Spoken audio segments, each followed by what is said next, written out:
Et bonjour à tous, on se retrouve aujourd'hui pour une nouvelle vidéo d'une série que je vais commencer sur les investissements de manière un peu plus globale que ce que je faisais jusqu'à maintenant concernant la bourse.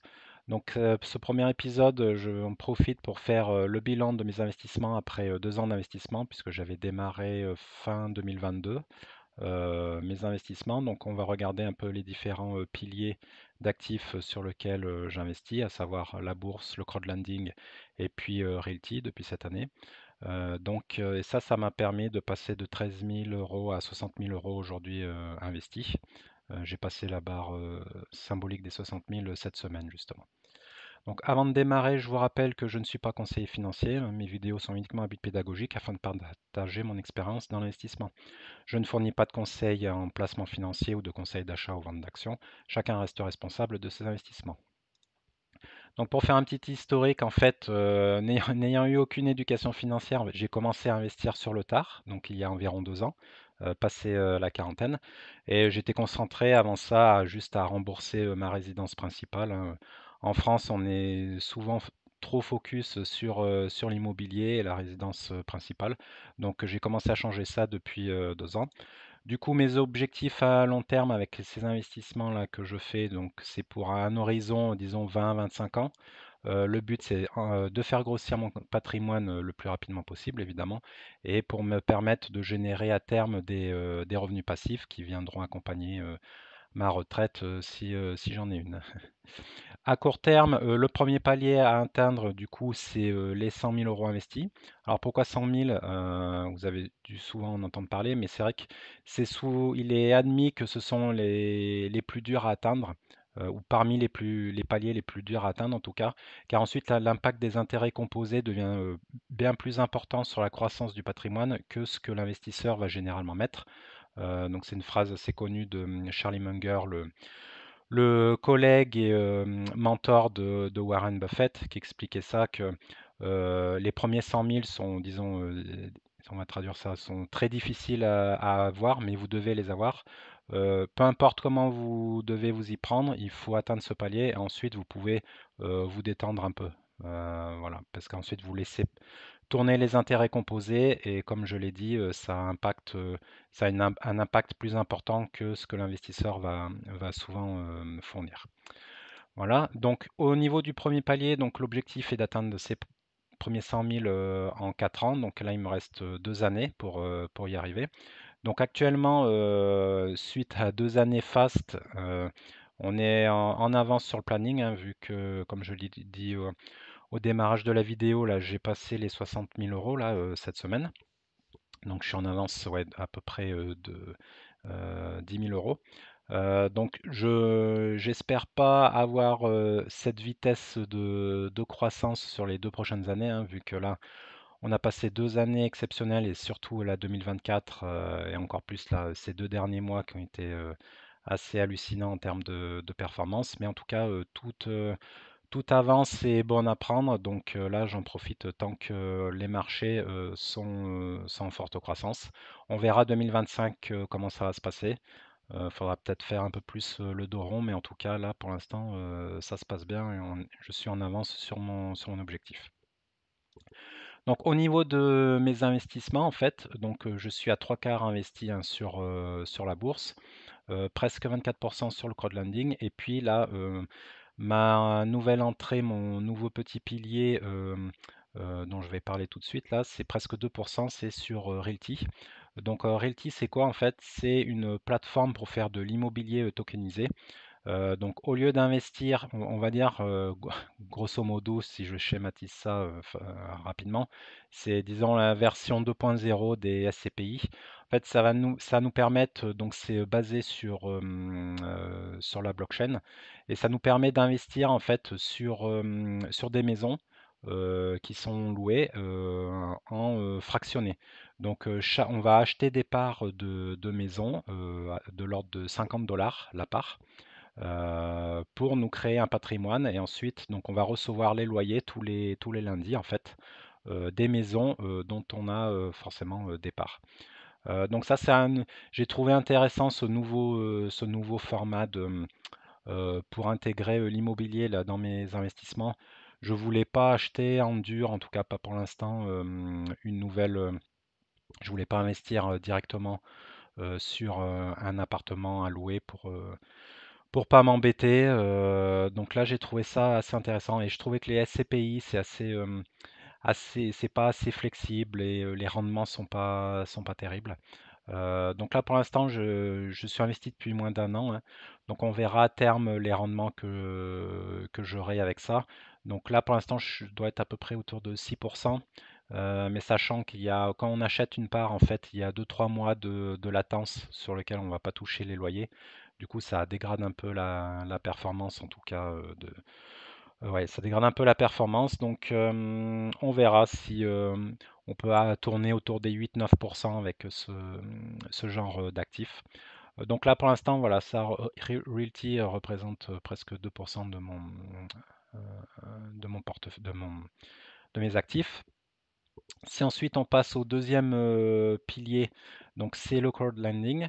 Donc ça en fait, si vous ne connaissez pas, c'est pour faire en fait des prêts entre particuliers ou vers des entreprises.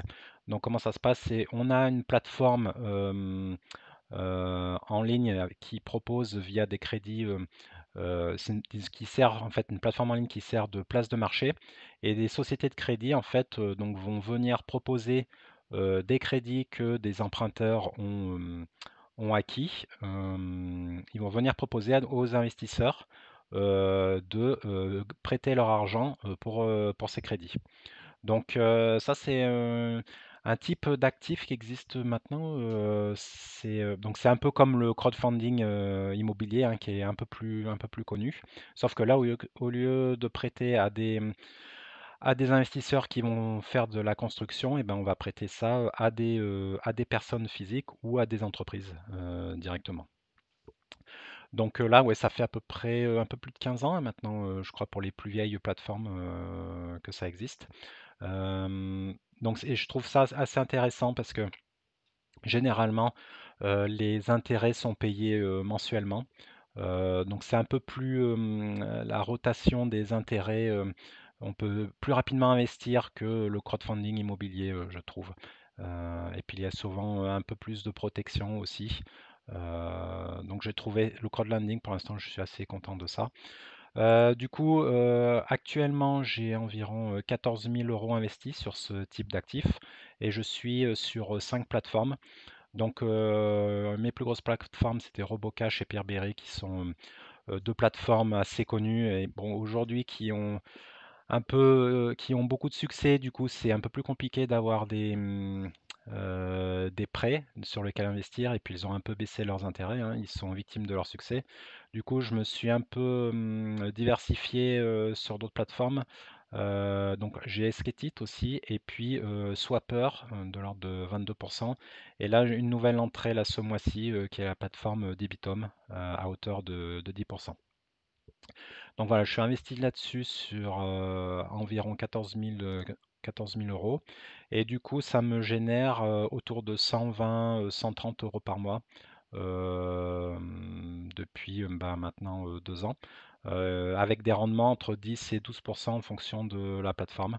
Donc là, ça fait plusieurs mois maintenant que je n'ai pas remis d'argent là-dessus, hein. Donc je laisse tourner les intérêts, enfin je réinvestis les intérêts, mais j'ai pas mis de nouvel argent. Donc c'est pour ça que là, c'est assez constant au niveau des rendements. Et puis comme je le disais, Robocash et Peerberry, il y a une petite baisse. Donc là, je pense que ça devrait repartir autour des 130, 140 euros par mois maintenant que j'ai transféré un peu plus d'argent sur Swapper et Debitum, qui ont des taux d'intérêt un peu plus élevés. En tout cas, voilà, c'est un type d'actif sur lequel je suis assez content pour l'instant. Ça se passe bien. Ensuite, eh bien, évidemment, mon plus gros pilier, hein, si vous suivez ma chaîne, environ toutes les 2 semaines, je fais le suivi de mon portefeuille boursier. Donc, pas vraiment de surprise là-dessus, hein. Donc, je suis investi à hauteur de 75% là-dessus, sur le pilier bourse. Ça représente maintenant environ 45 000 euros en termes d'investissement. Donc, je suis majoritairement investi sur des actions, hein. Donc, je crois que c'est ouais, plus de 80% sur des actions. Et puis le reste sur des ETF, SP500 et le All World, FTS Vanguard, FTSE All World, qui permet d'investir sur plus de 4000 entreprises dans le monde entier. Donc à terme, je compte faire grossir ma part d'ETF pour avoir une fondation vraiment, disons, vraiment large, et puis par-dessus ça, toutes mes actions en direct. Donc pour l'instant, au niveau de mes performances, hein, je suis content, hein. On peut regarder ça. Excusez-moi. Donc là, au niveau de la bourse, pour environ 36 000 euros investis, on est maintenant à hauteur de 45 000 euros de capital, avec un gain en capital de 8 600 euros à peu près. Donc en 2 ans, hein, c'est pas mal. Au niveau des performances, donc là, je me compare l'ensemble de mon portefeuille aux deux indices, donc le MSCI World qui permet d'investir sur majoritairement les pays développés, et puis là, l'autre ETF sur lequel j'investis, comme je l'ai dit, le FTSE All World. Donc là, c'est les deux courbes en marron et rouge. Donc jusqu'à maintenant, mes performances, j'arrive à suivre les deux indices. Le but à terme, c'est enfin, je suis à plus de 6% en plus de performance par rapport au FTSE All World maintenant. Et puis là, je suis un petit légèrement devant le MSCI World. À terme, c'est d'avoir un peu plus d'avance que ça, mais en tout cas, bon, pour l'instant, ça se passe pas mal, hein, voilà. Donc en 2 ans, 55% de performance pour le portefeuille contre 50% pour le FTSE All World et 54% pour le MSCI World.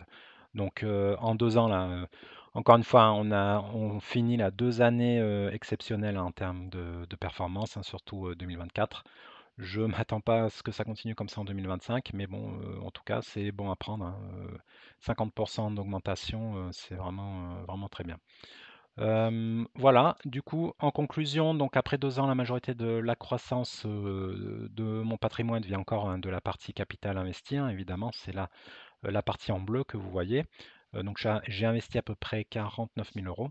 Mais on commence à avoir un impact non négligeable, hein, issu des intérêts. Donc du coup, j'ai reçois les loyers Realty tous les lundis. Ensuite, j'ai également donc le crowdlending, donc tous les remboursements, tous les intérêts des prêts que je fournis particuliers et entreprises. Et puis côté la partie bourse, hein, donc c'est en jaune et en vert, donc c'est les dividendes que je reçois et la partie plus-value, évidemment, des actions sur lesquelles j'investis. Donc voilà, ça commence à avoir une bonne dynamique, hein, surtout depuis quelques mois. Et puis donc encore une fois, plus on va se rapprocher des 100 000 euros et au-delà, plus les intérêts composés vont prendre de la place sur la performance du capital au global. Voilà, donc pour l'instant, là, après 2 ans, là, je suis définitivement convaincu, hein, par ces différents types d'actifs, hein, sur lesquels j'investis, surtout la bourse. Donc on va continuer comme ça, hein, et puis on va essayer d'atteindre ce premier palier. Et puis voilà, donc je ferai de temps en temps sur cette série de vidéos, donc je ferai un suivi de mon patrimoine, hein. Je ne sais pas si je ferai ça tous les trimestres ou tous les semestres par exemple. Et puis j'évoquerai les différents types d'investissements. J'entrerai peut-être un peu plus en détail sur des investissements comme crowdlending ou Realty si ça vous intéresse. Voilà, pensez à liker, à vous abonner, hein, pour aider à supporter la chaîne. Je vous souhaite de bons investissements et à bientôt. Au revoir.